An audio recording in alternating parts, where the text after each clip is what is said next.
dicen los expertos que las primeras horas del día, incluso algunos dicen que los primeros minutos del día son los más importantes, porque dependiendo de con qué actitud te vistas, es como vas a vivir el resto del día. Por eso es importante que desde que amanece, desde que nos despertamos, podamos darle gracias a Dios por el nuevo día, tener esa actitud de agradecimiento que nos abre la capacidad de poder disfrutar. Alguien que no agradece es alguien que es mal agradecido.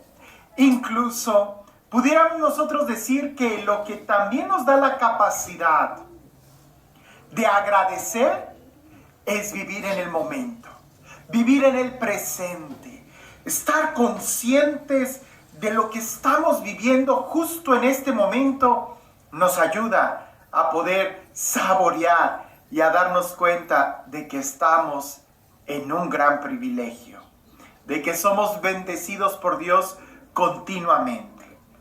El evangelio el día de hoy es un evangelio largo, lo quiero leer todo porque voy a usar algunas partes del movimiento que tiene.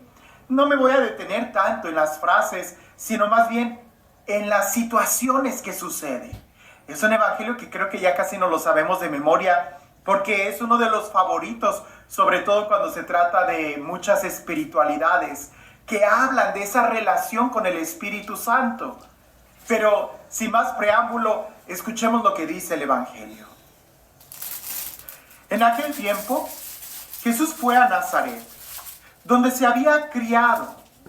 Entró en la sinagoga, como era su costumbre hacerlo todos los sábados, y se levantó para hacer la lectura.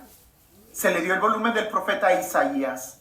Lo desenrolló y encontró el pasaje en el que estaba escrito: El Espíritu del Señor está sobre mí, porque me ha ungido para llevar a los pobres la buena nueva, para anunciar la liberación a los cautivos y la curación a los ciegos, para dar libertad a los oprimidos y proclamar el año de gracia del Señor. Enrolló el volumen, lo devolvió al encargado y se sentó. Los ojos de todos los asistentes en la sinagoga estaban fijos en él. Entonces comenzó a hablar diciendo: Hoy mismo se ha cumplido este pasaje de la Escritura que ustedes acaban de oír. Todos le daban su aprobación y admiraban la sabiduría de las palabras que salían de sus labios y se preguntaban: ¿no es este el hijo de José? Jesús les dijo: seguramente me dirán aquel refrán: médico, cúrate a ti mismo y haz aquí en tu propia tierra todos esos prodigios que hemos oído que has hecho en Cafarnaúm. Y añadió: yo les aseguro que nadie es profeta en su tierra. Había ciertamente en Israel muchas viudas en los tiempos de Elías, cuando faltó la lluvia durante 3 años y medio y hubo un hambre terrible en todo el país. Sin embargo, a ninguna de ellas fue enviado Elías, sino a una viuda que vivía en Sarepta, ciudad de Sidón. Había muchos leprosos en Israel en tiempos del profeta Eliseo. Sin embargo, ninguno de ellos fue curado sino Naamán, que era de Siria. Al oír esto, todos los que estaban en la sinagoga se llenaron de ira y levantándose lo sacaron de la ciudad y lo llevaron hasta una barranca del monte sobre el que estaba construida la ciudad para despeñarlo. Pero él, pasando por en medio de ellos, se alejó de allí. ¡Qué texto tan profundo! Usualmente nosotros dividimos este texto como en 3 diferentes momentos que los meditamos en diferentes días. Hoy quise leerlos así como aparecen juntos para que veamos cómo está el movimiento. Primero, Jesús tiene una costumbre, Jesús tiene un hábito, Jesús vive el momento. Y dice que como era su costumbre hacerlo los sábados, se levantó, fue a la sinagoga y se levantó para hacer la lectura. Lo que quiere decir es que él tenía el hábito de ir a la sinagoga y su participación en la sinagoga era activa, de tal manera que participa, se levanta para leer. Ay, el día de hoy, ¿cuánto cuesta encontrar un lector de todos los que están ahí sentados en la banca? Y más, porque si pensamos en todos aquellos que han sido bautizados, muchos no tienen la costumbre de ir a misa. Ya no hablemos de una necesidad, de una conciencia. Jesús tiene la costumbre, es algo habitual en él. Él va a la sinagoga. A pesar de quien él era, el Hijo de Dios, el Mesías, él va a la sinagoga. Segundo, se pone a servir, ayuda, le toca la lectura, él se para y lee. Tercero, que es lo más importante, cuando todo el mundo se le queda viendo, porque era el momento en que él tenía que compartir algo, todo el mundo se le queda viendo y Jesús dice, hoy se ha cumplido este texto. El texto hablaba de las características del Mesías, del ungido. El Espíritu me ha ungido para... Y resulta que para estas características que menciona el texto, Jesús ya las estaba viviendo. Hoy se ha cumplido. De tal manera que la gente reconoce que él en Cafarnaúm ya había hecho muchos milagros. Ya había hecho precisamente eso, anunciar, predicar. Jesús no es alguien a quien se le tiene que estar diciendo, oye, te toca predicar, oye, ve y a tal pueblo. Jesús dice, hoy se ha cumplido. Pudiéramos nosotros decir que es alguien que hace la tarea a tiempo. Y ahí él no dice, hermanos, hay que predicar el año de gracia. Hermanos, hay que ir y sanar a los oprimidos, liberar a los cautivos. Hermanos, hay que pedirle a Dios que dé vista a los ciegos. Él ya lo hacía. Hoy, dice Jesús, se ha cumplido. Y todo el mundo lo empieza a admirar, pero también le empiezan a cuestionar. Usualmente los que no trabajan son los que empiezan a tratar de desacreditar el trabajo de aquellos que sí están realizando, que están trabajando. Y Jesús empieza a decir, seguramente me van a decir lo mismo. Médico, cúrate a ti mismo y haz aquí lo que has hecho allá. Y luego él cuenta dos textos, milagros del Antiguo Testamento, una viuda y un leproso. Resulta que estas dos personas vivieron el momento.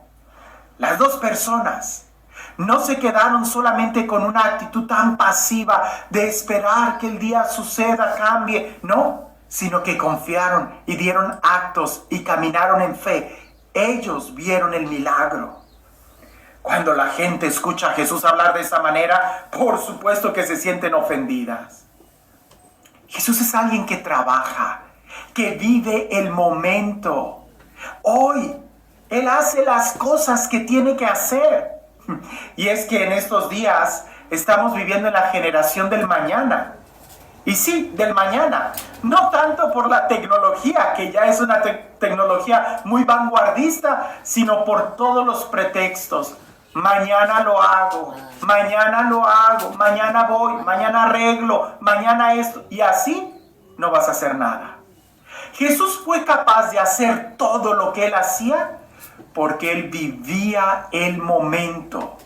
Él no dejaba para mañana la oración que tenía que hacer. Él no dejaba para mañana la necesidad de ir a la sinagoga. Él no dejaba para mañana la necesidad de ponerse al servicio, de leer, de predicar la palabra de Dios, de anunciar. Muchos de nosotros queremos vivir bajo la unción del Espíritu Santo. Y sí, queremos vivir bajo la unción del Espíritu Santo, pero dejamos para mañana el compromiso de orar, de leer la palabra, y entonces así no vamos a poder hacer nada. Hay muchas cosas que se tienen que hacer, y seguramente Dios va a encontrar quien las haga, porque así es. La pregunta es, ¿tú quieres ser parte de la victoria de Cristo? ¿Tú quieres ser parte del triunfo de Dios? No dejes para mañana lo que tienes que hacer hoy. Hoy se tiene que cumplir este texto en tu vida. Hoy. No dejes para mañana la oración, la lectura de la palabra, el predicar, el ayudar a alguien, un compromiso. Hazlo hoy, porque ciertamente no sabemos si mañana vamos a tener una oportunidad. Hoy es cuando puedes hacerlo, hazlo.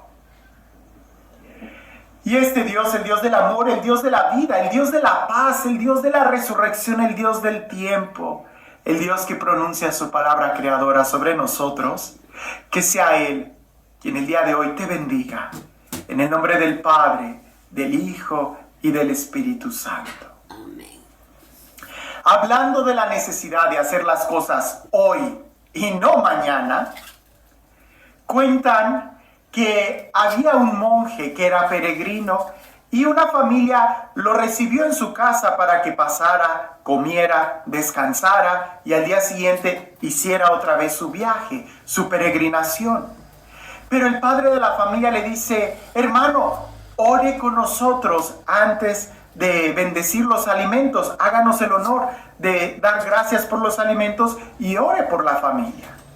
Aquel monje dice: con mucho gusto, y él pasa la mirada a la familia y empieza a orar de la siguiente manera: que se muera primero el abuelo, después que se muera el padre, después que se muera el hijo y al final que se muera el nieto. Amén. Claro que todos en la mesa voltearon a verlo y le dijeron: oye, ¿esa es la forma en cómo agradeces? ¿Hablando y orando sobre la muerte? Y el monje dice: pero yo pudiera decir muchas cosas y pedir tantas cosas, pero lo cierto es que no sabemos cuándo vamos a morir. Y yo creo que a todos ustedes les conviene morirse en el orden que he dicho.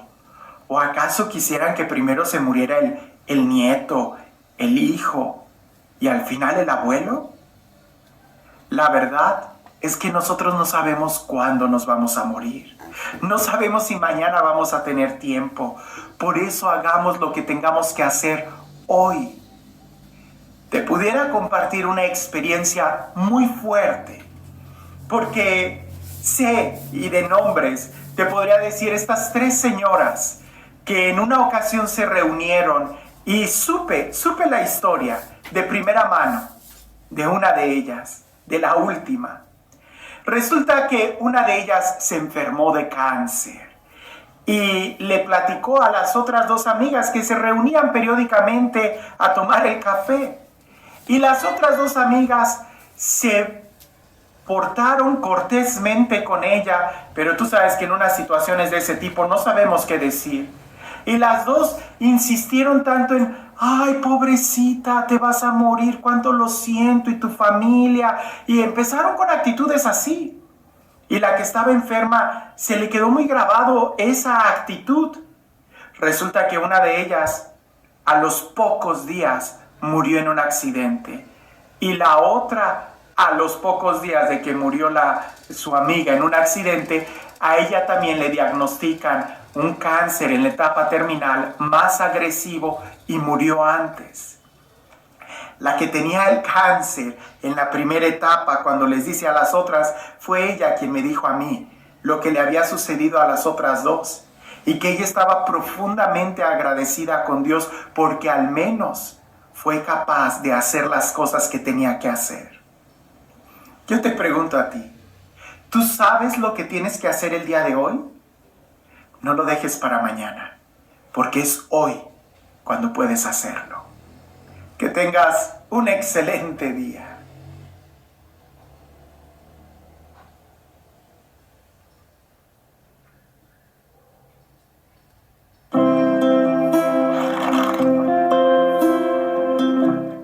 La palabra de este domingo, le hemos puesto un nombre a esta predicación: sentimientos e intenciones.